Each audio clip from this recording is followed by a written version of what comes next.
அது 11ஆம் வீடு காலபுருஷனுக்கு கடல் கடந்து போகிறதுக்கான வாய்ப்புகளை கொடுக்கும். இப்போ நிறைய இந்த மேஷராசிக்காரங்க கடல் கடந்து போவதற்கான முயற்சிகளை மேற்கொள்வீர்கள். நிறைய பேர் கடல் கடந்து போவதற்கான வாய்ப்புகள் உருவாகும். நிறைய மேஷராசிக்காரர்களுக்கு எடுக்கிறதெல்லாம் ஒரு மாதிரி பிரம்மாண்டமான நிலைமையை நோக்கி நகரும். 2ஆம் இடத்துக்கும் 7ஆம் இடத்துக்கும் உடையப்பட்ட இந்த சுக்கிரன் போயிட்டு அடுத்த 6ஆம் தேதி ராகுவோடு இணையக்கூடிய டைம்.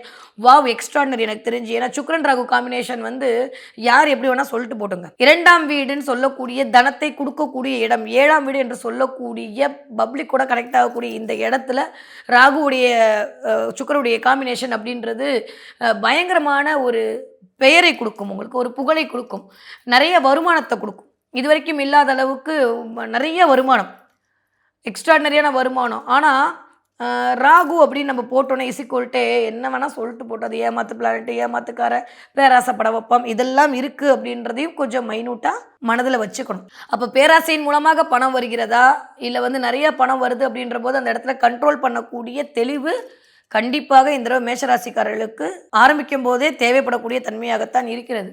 அதனால் தயவு செஞ்சு இந்த ஷேர் மார்க்கெட்டில் போடுறது, மற்ற விஷயத்தில் போகிறதுலாம் கொஞ்சம் கவனமாக இருக்கணும்.